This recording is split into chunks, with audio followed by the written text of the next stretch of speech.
I'm going to start our record button. So again, I'm just going to play a little bit of a snippet of this recording, and it's going to take me a second to pull it up, so bear with me. Really sad that Kelsey couldn't join us today, but I really was happy that I was able to just get a recording of her and where she's at. And let me see if I can convert these things. Oh, sorry. Let me go to the right place. There's my podcast. That's what I want to share with you guys. Okay. Goodness gracious. So I'm having some technical difficulties now that we're doing this.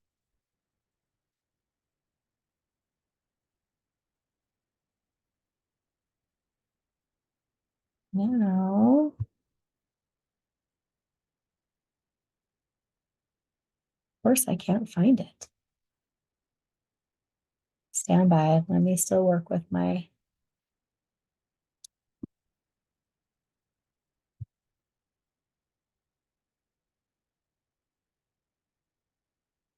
I'm going to see if I can share this because right now it's not. And if I can't get it to work, I'm going to have Lauren just start and then I will play this at the end. Okay, there we go. Here, I've got it now. So I only want to connect one.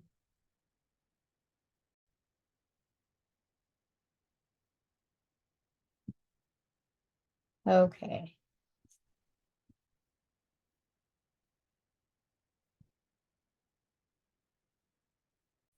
We're going to resume share. I'm just going to play this. I cannot see you guys, so I apologize, but I'm only going to play about 10 minutes or so of this, and then we'll kind of talk about it and take some questions. All right. Hello, everybody. Welcome to our next version of our podcast, Adventures in Injury Prevention, Safely Exploring Utah's Great Outdoors. I'm happy that we've got two new folks in our group today that Primaries has not joined us. So we're really, I guess it was a couple months ago, to talk about Save the Brain, to talk about traumatic brain injuries. And as you guys might know, or maybe not, that March is Brain Injury Awareness Month, kind of bringing awareness to brain injuries. They are that silent injury. We're going to switch things up a little bit today for our normal podcast. I'm going to do a little bit of a formal guided conversation just because I am going to use a little bit part of this in another session that we're doing later on today. And then we'll get back into our regular conversation, our good old podcast that you guys have hopefully all known to come and love. So Kelsey and I are staying on camera. You guys can't see us, the listeners, but the people that watch this later will be able to, that I have this recording for. We'll do a little teaser, Kelsey, and then that way they can come and watch the podcast later to listen to the rest of the story. So I'm just going to have you come on, tell us a little bit of your background. How did you get your love for snowboarding, get into what you're doing, and then we'll kind of get into more of the story that brought you to where you're at today. Yeah, and thanks for having me. I'm excited to be here with all of you. Love for snowboarding. It's so funny when it's like you do it so often, it's been a part of you. You're like, when did that start? But I think I grew up in the sticks of Pennsylvania. There was nothing to really do. It was just straight up Amish country, but 10 minutes up the road was a little ski hill. So my older sister was a snowboarder, and I just followed in her footsteps as younger siblings do, and ended up just really finding a love for it. And yeah, once I could graduate, I was competing and everything, I guess, back at home.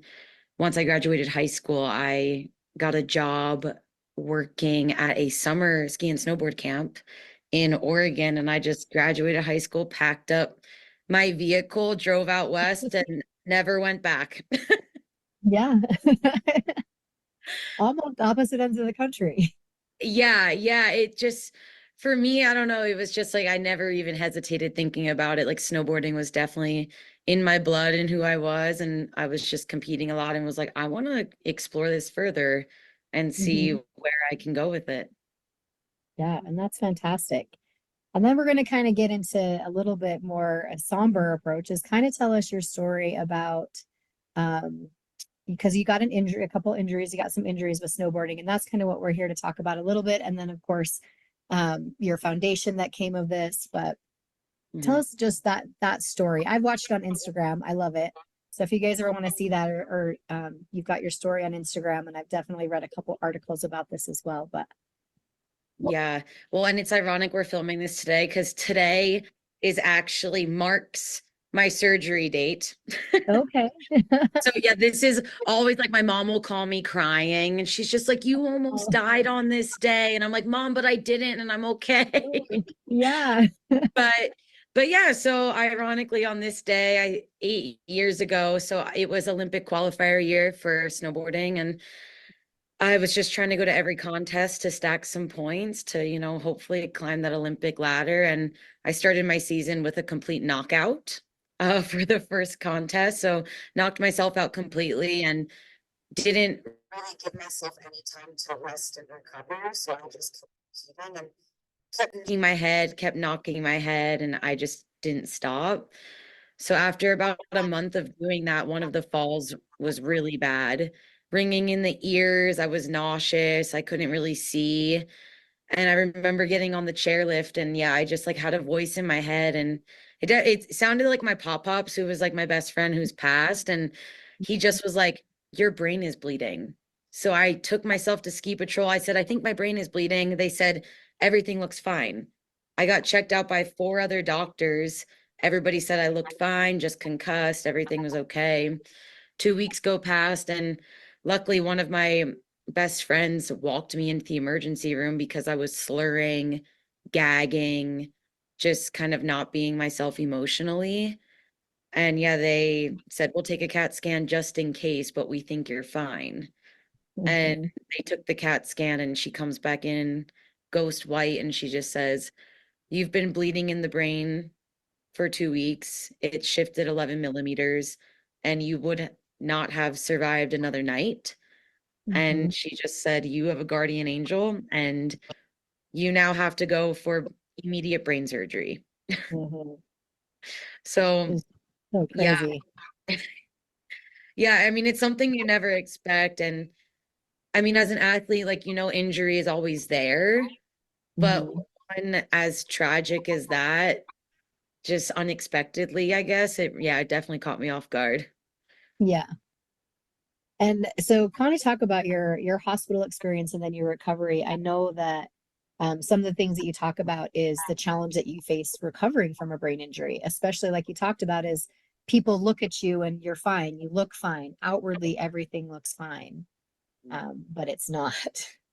No. Yeah, I mean, that was something I learned very quick. I was not educated about the brain at all, about brain injuries. And it's wild that athletes and just like, you know, individuals aren't because it's the number one injury in the world. But yeah, for me, it felt very isolating, dark, unknown future, everything like that. Because yeah, they basically saved my life and then said, okay, go out into the world with no resources, no support, no Yeah. education, nothing. And yeah, it's like I had to retire. So I lost my career, my dream. And it came with a lot of depression. And that's when I did learn that, yeah, this is an invisible injury. And nobody, to the eye, I look completely fine, obviously, besides my half shaved head. But, Mhm.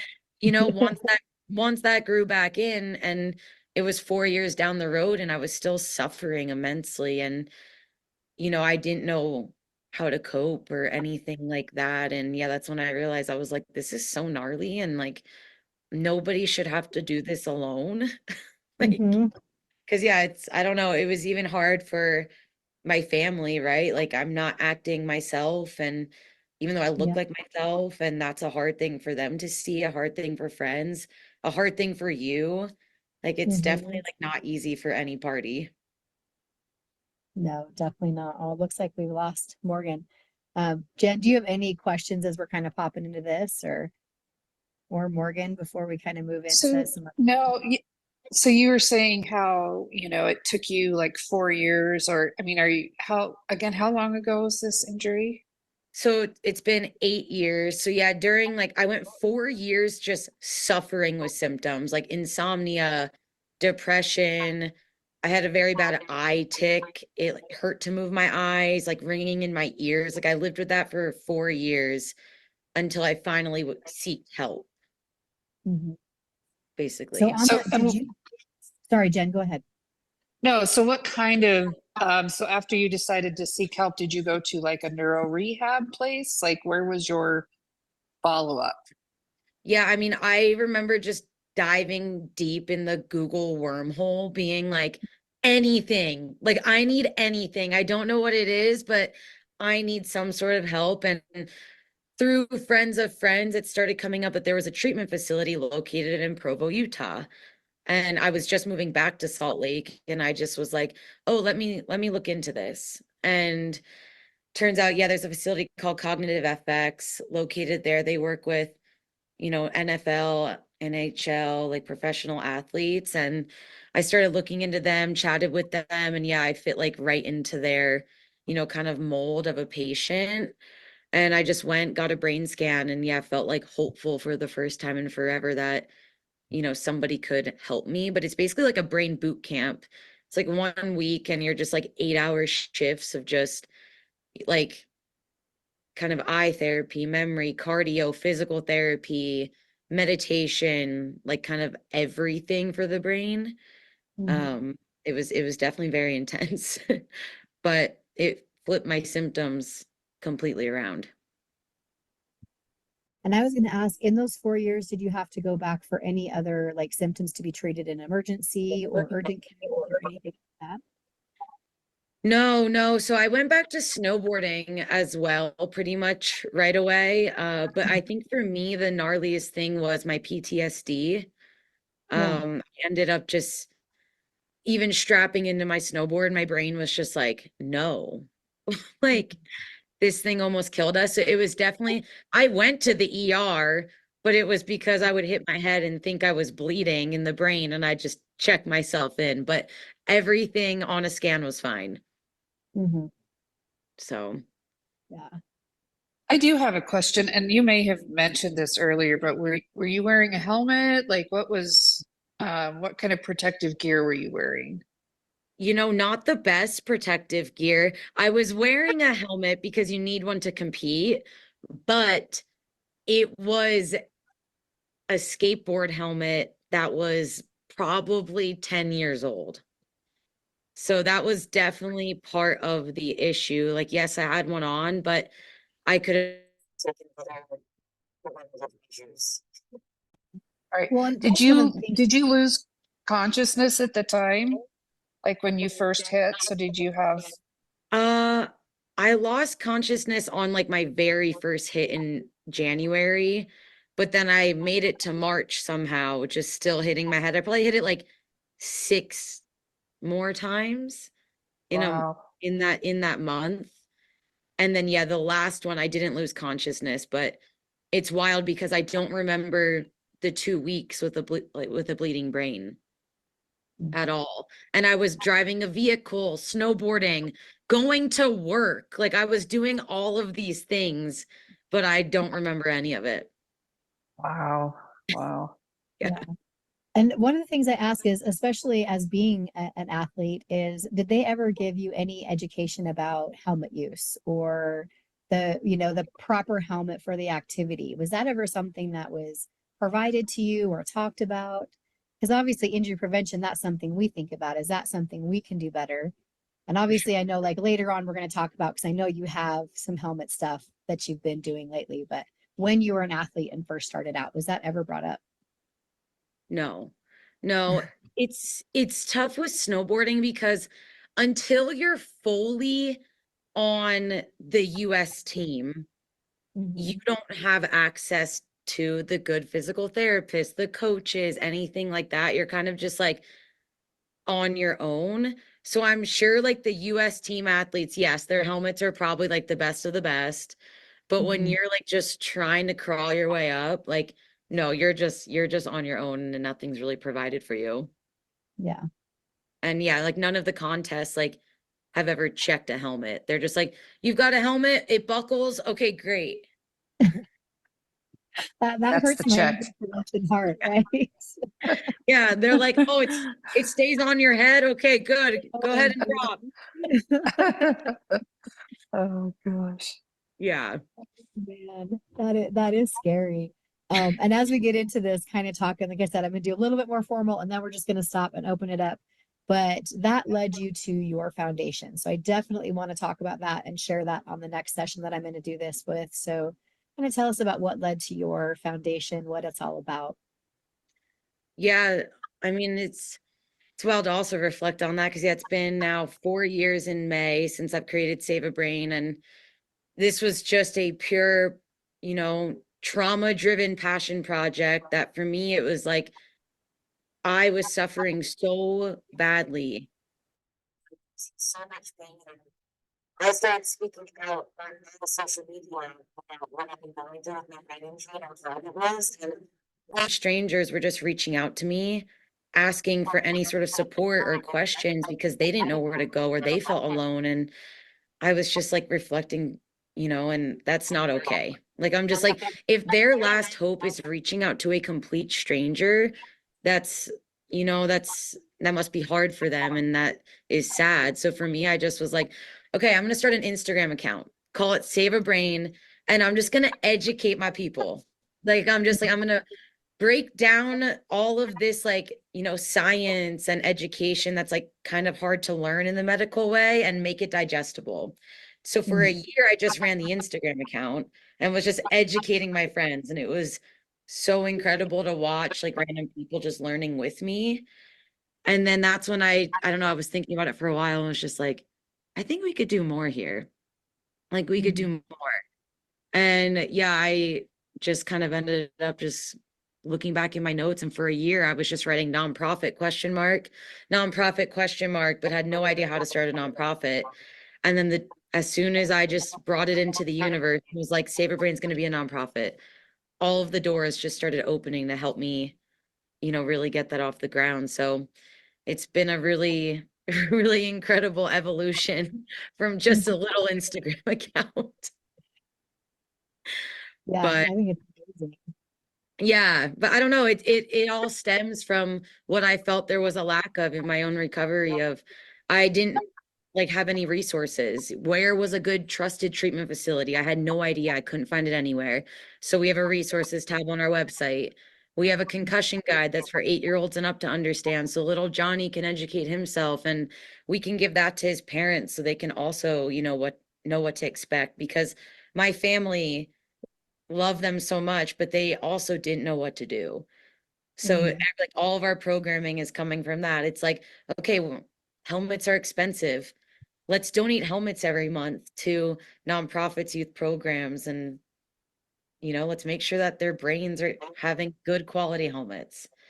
So it's definitely just been like a big void to fill, and we keep evolving our programming because we're just like, there's so much going on. Mm-hmm. And I've been loving all of the social media stuff that you've had going on right now. So kind of talk about that, like what you guys have going on social media. I'm going to stop that right here and I'm just going to take it towards the end because I just want to hear you guys to hear her kind of parting thoughts. We also understand that they're leaving. Body better than anybody else. Okay, let's go back here. People are leaving. Oh, that's great. Yeah. Yeah. I mean, I can definitely get some over to whoever needs them. But yeah, but at least here's a safe space to go. Like, here's a Yeah, community that will have your back, and, we're not going to leave you hanging. That's for sure. that's great. Thank you for doing that. Yeah. Yeah, I'm on with Jen. I think all of us think, especially as healthcare providers, we want to give people the best education we can, but we also understand that they're leaving, most of us, when we went to the ER ICU, they're leaving a situation where they're going to remember like a third of what we said. Right. So being able to make sure that we've gotten everything written down, typed out, making sure they've got a good resource to come back to and ask questions, that's huge. Yeah. It is so huge. Yeah. I mean, I'm so happy to be on here with all of you three because we're so lucky to have you, like, knowing the importance of that. Because yeah, every doctor that I wish I would have seen you, every doctor that I had leading up, they just were like, "You're good," and I was like, "What?" Yeah. I'm like, You're what do like, you I'm not though. I was like, this can't be right. And I don't know, I think as well, like one thing to leave people with that I always talk about is just advocating for yourself. You know, like if it wasn't for my friends and me just being like, something isn't right here, you know, even though we had 5 doctors say I was fine, like I clearly was not fine. So Yeah. it's just like, you know, your body better than anybody else. So advocate, advocate. If one doctor doesn't hear you, try another one. hmm And that's what I like is, like I said, in this next session, we are going to be talking strictly to healthcare providers. So it's definitely why I wanted to record that first session to really give them a good picture of, hey, this is what your patients go through. So love that. And love that you were able to join us today, Kelsey. All right. Let me figure out how to get my screen back up here and be able to see everybody. So hopefully you guys were all able to see that recording. Like I said, if you want to see the rest of it or hear the rest of that story, hopefully our podcast will be published in the next couple of weeks with her. I'm going to put her website, saveabraininc.com, in the chat. Follow her on Instagram, see her stories. But now I'm going to turn it over to Lauren, so she can talk more about that safety, injury prevention, and kind of how we can be more aware of those people that are coming in with those subtle brain injuries.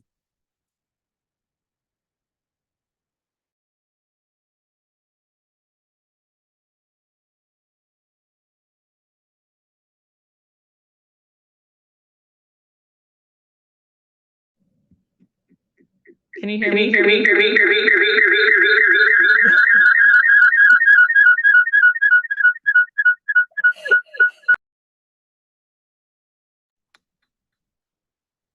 Hello. Oh my God. So Lauren, if you're on two different things, so we've got you on twice. Yeah, so there's two different logins for you. So I don't know whichever else other one you're on. One volume needs to be turned all the way down.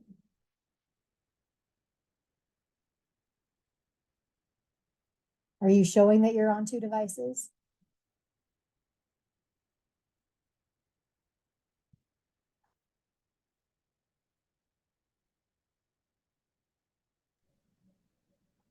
Okay. Is this working? Yes, we can't see you now. Oh, great. Well, Okay, so clearly I'm really excellent at Zoom. all right. Okay. There we go. Hi. Perfect. All right. Well, I'm going to try to share my screen. I have never done this before, so let's see if I can make that happen. Okay. Okay, can we see the screen? Yes, that's perfect. Okay, perfect. So first of all, thanks for having me, Jamie. I appreciate it. We're obviously going to talk about traumatic brain injury today. And for our overview here, as an introduction, my name is Lauren Davis. I've been a ski patroller since 2005. I went part-time in 2016 when I went back to school to become a nurse, and I have been a nurse on the neurocritical care unit since then. Still involved at Brighton a little bit. In 2014, I started a trauma feedback program because I was just really curious kind of what happens to the patients, and if we were, you know, as first responders, if we were hitting the mark at all on what kind of injuries we were thinking the patient might have. So that's a little bit about me.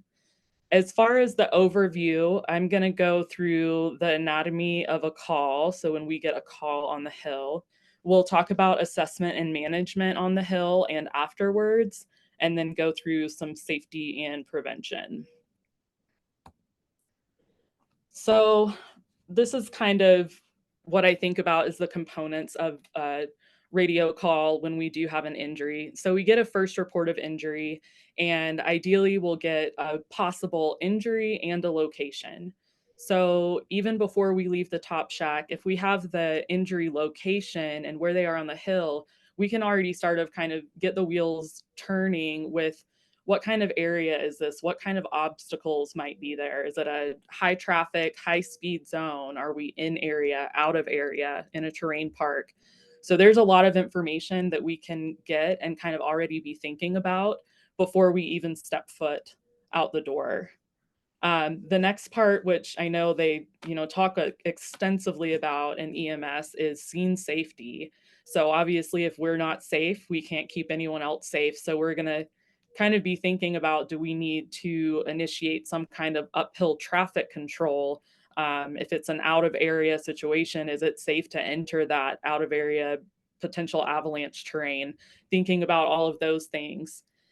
And then next we move on to scene size up. And I can start doing this before I even approach the patient. We can look and see, does the patient look like they're alert? Where is their ski equipment? Are they sitting up? Are they face down in the snow? Are they wrapped around a tree? And kind of be thinking about all of the things at that point, what kind of injuries might be going on and how stable or unstable the patient is.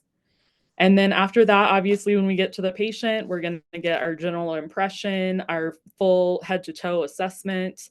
And a lot of the questions that we ask initially are, hey, how are you? What's your name? What happened? So we already get our orientation questions in there and can kind of figure out how confused our patient might be.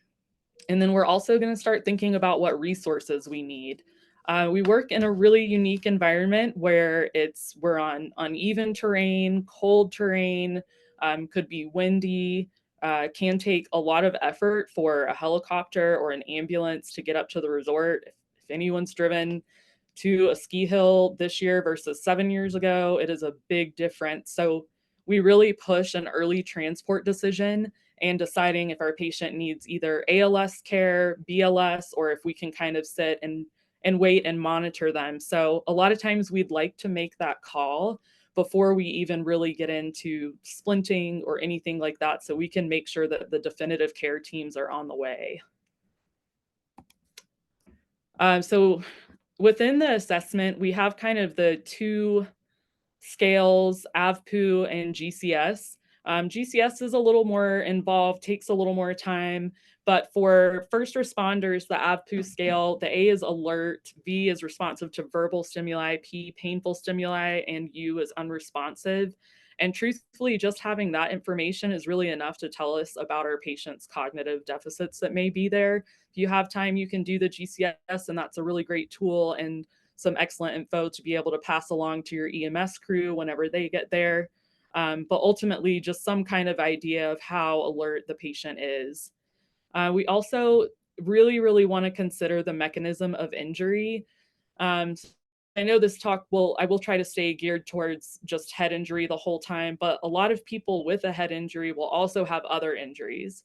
And some of those can be distracting to them, to where the head injury kind of is almost masked a little bit because they're so worried about a broken leg or broken arm or something like that. So it's just important to realize that even though they hit a lot of things, that the head could still be a big problem, and just do a really thorough assessment. I put helmet in here as well. If somebody is wearing a helmet and we are concerned about a concussion, it's a really good idea to just take a look at the helmet, see if there's any compromise to the shell of the helmet, if you see cracks, dents, whether or not the helmet is actually all the way seated on the patient's head as well. And then if we do transport that individual down in an ambulance or helicopter, then we'll send the helmet with them so that the medical teams down in the valley can have a look at that as well. And then obviously while we're waiting for transport, we're just going to keep reassessing, lots of frequent vital sign checks, assessing the cognitive status of the patient very frequently, and we're just going to keep, really sharp eyes on them until they're passed on to the next level of care. So here, this is a list of signs and symptoms for concussions. A lot of times with mild concussions, the more common thing we'll see is confusion, repetitive questioning or information, loss of memory for the event, which is actually common in most injuries. It just, things happen so fast, you kind of don't remember how you got to where you are. But and then headache. So those are the most common things we see, but confusion, dizziness, vision changes, fatigue, gait imbalance, poor hand-eye coordination. You can see seizures or nausea and vomiting. Those are all red flags for a head injury. So those are kind of signs and symptoms we look for. So I included this slide, the super fun mnemonics, because we all love those.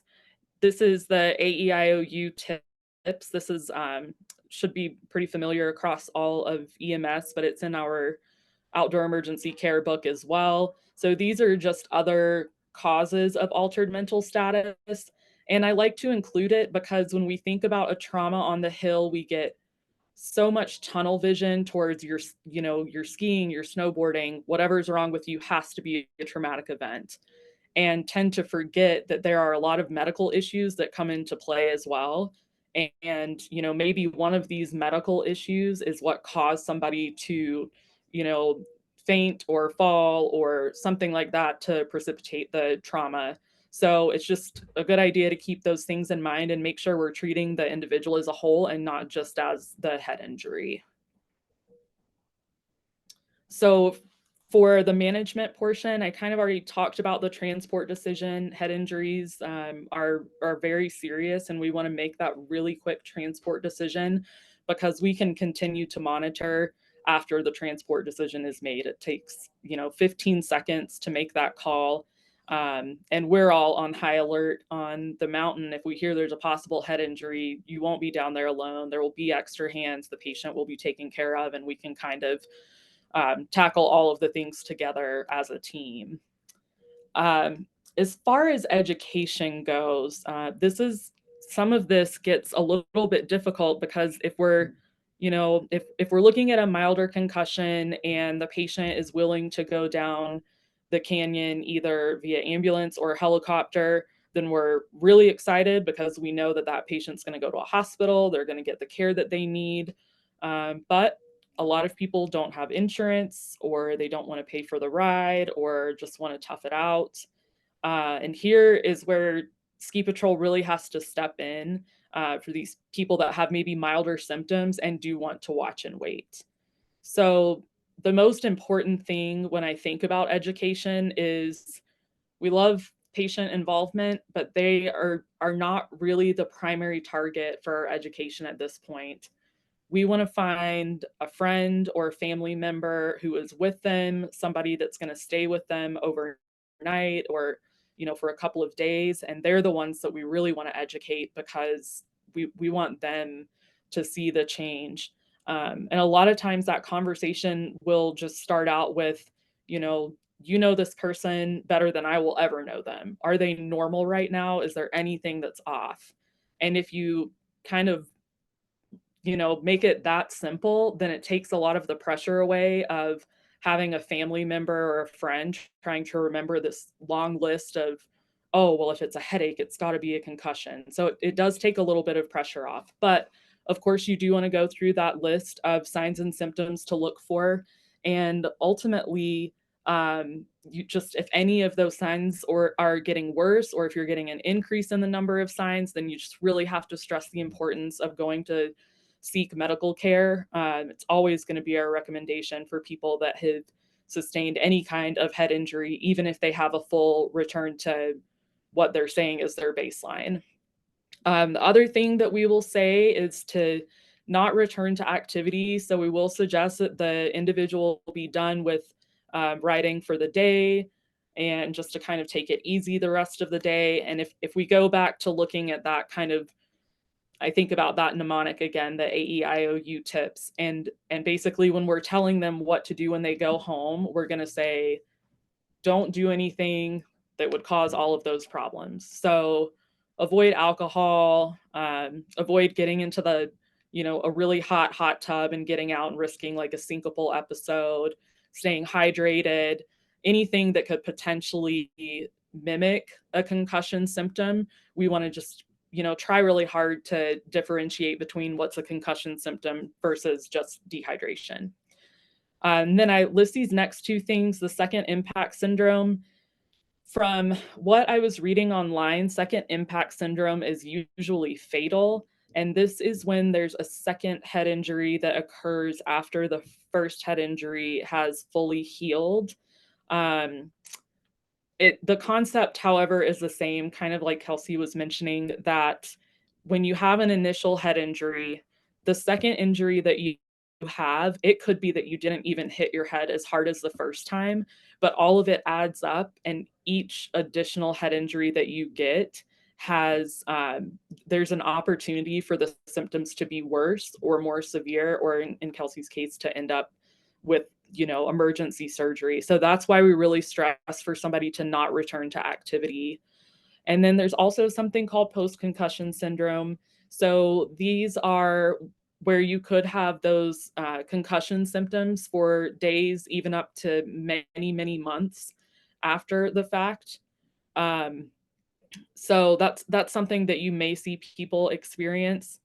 Something else I'll tell patients that are really not willing to go to the hospital is, at the very least, contact your primary care provider so that they know you've had a potential head injury and can kind of give you some advice on when to return to work, sporting, you know, any kind of activity, so that they can guide you on how to do that safely. Because, you know, at some point that becomes the job of a, you know, licensed medical professional to be able to give that information. So safety, here are all of these super cool ski patrollers wearing their helmets. If we're being really honest, if you asked me about safety last week, I would have said wear a helmet and that's it. But I did go in to do a little bit of research. So with helmets, you want to make sure that you have a good fit, which means it's the helmet sits all the way down on your head. It fits snug. You have it buckled when you're riding, and make sure that there's only just enough room to just put a couple of fingers between your chin and the buckle. You want to make sure that it is approved for the sport that you're using it for. There are a couple of helmets in the industry that are safe to use across multiple sports, but you do really need to make sure that whatever helmet you're wearing is you know, cleared and certified to be used for snow sports. And then helmets should be replaced if there is any damage, if you have had a significant fall and hit your head, anything that's compromised the integrity of the helmet. Also, after time, some of the foam will wear down, and then you've got a looser fit. And then for storage, you just want to store it in an area that doesn't experience temperature extremes. So not in the car, not out in the sun, or, you know, a shed outside. And for this ASTM certification, I went on a scavenger hunt in my helmets, and I did find the sticker. I had to take all of the like inside lining, but you can see there that it meets the ASTM standards. There's a warning. It says it's meant for alpine skiers and snowboarders. There's cleaning instructions, storage instructions, and then the damage and replacement. So I thought that was actually pretty cool. And then I got out my old helmet and tried to find the same sticker, and I was like, wow, this meets 0 appropriate requirements. And so I put it in the garbage last night. So there's my effort to be safe. And then this last bit is just prevention. So we start with just knowing your limits. And that's not just the ability, are you a beginner, intermediate, or expert? It's what's going on with the terrain and the conditions. Is it, you know, really hard pack? Is there a lot of heavy snow? Wind? Is there anything that would change what your current limits are? We had a killer year last year with 900 inches, and the same slope that you were riding on last year is probably just littered with boulders first thing this year. So it's really important to know the terrain and just make sure that you're, you know, changing as needed. I also always suggest riding with friends. That way, if something does happen, you kind of have your buddy there. Plus, it's fun to ride with friends. And then to have a plan, know how to get help. So if you do get separated, have, you know, a meeting spot so that your friends can kind of alert patrol if it's been a while and they can't find you. We can go out and look for you.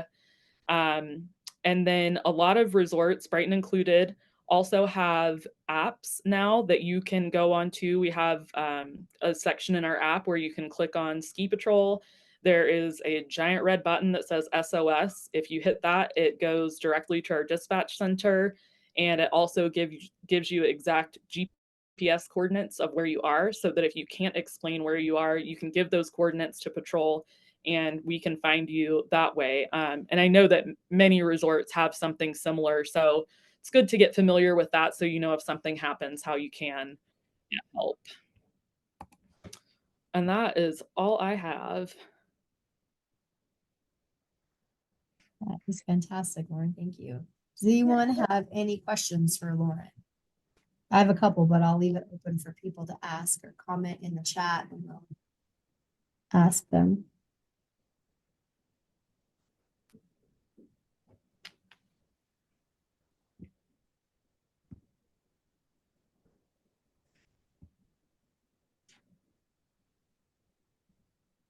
Everyone's very quiet today. So Lauren, just thinking, because obviously we've got, you know, a lot of people that come in from out of town, skiing. That's kind of one of those things that we, you know, we talked about with Kelsey and her experience.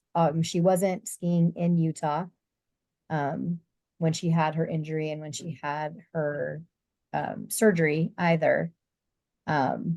But just letting people know that education, if you know that they're going to fly or they're not, or they're just going to be going home, is there anything different that you say or talk to them about on the slopes? If they're like, no, I'm just going to go home, we're catching a flight in the morning or something like that.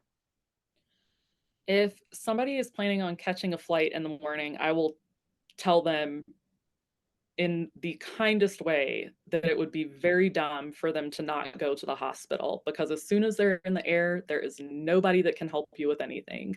Mhm. So I will very kindly tell them to please go to a hospital. And that's about the most. I'll still give them all the other education, but they just need to go to a hospital and get cleared.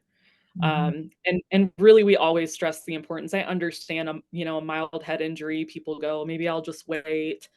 And we just really stress, if anything changes at all, even 1% worse than where you are, please go, because there have been too many incidents where somebody hits their head, they think they're fine, and then they are very not fine for maybe the rest of their life. So we will kind of use almost scare tactics to kind of get people to go get that kind of help. Fantastic. Any other questions for Lauren or any comments for Kelsey that I can pass along from anyone?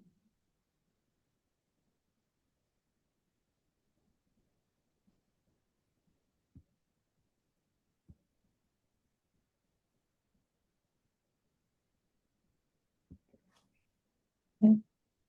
All right. Well, thank you all for joining. I like that you're buying a new helmet. Gabriel. Cold decal. Very interested in implementing the cold decal for our area and is wondering what I need to do to get this going. Gold decal in Roosevelt. Suggestions for that? Is that a question for me? Gold? Gold Do decal. we mean the sticker for elderly people on their car? Is that what we're talking? Oh, sorry. Yeah. Okay. For the yellow dot. Oh. There we go. I got you. I will send you information. I will get that to you. Allie, there's not a CME code for this session. I'm going to send everybody a Google survey after this. I will make sure to send it by the end of the day. Once you fill out the Google survey, it'll automatically send you the certificate for your contact hours. So it's just our trauma and EMS ground rounds that you do the CME code for in our quarterly review. This one will send you a certificate. So Dean, I'll send you that information. Again, thanks everybody for joining us. And Lauren, thank you again for putting this together. Lauren saved our bacon at the last minute and put this together for everybody. So I appreciate you doing that. And hopefully everybody stays safe. I mean, everybody's going to be closing down. When does Brighton close, Lauren? Oh, who knows what plans they have. Probably the third week of April, but last year they surprised us by staying open every weekend through the end of May. So we are at their whim. So you still have time. Oh yeah, still have time. Get out there. All right. Thanks again for everybody for joining us again. Thank you, Lauren. And we will see you guys all for the next session in June. It'll be on canyoneering. We're going to have some people from Moab come in and presenting. So I'm excited about that. So I'll see you guys all next time. All right. Thanks, Jamie. Thank you.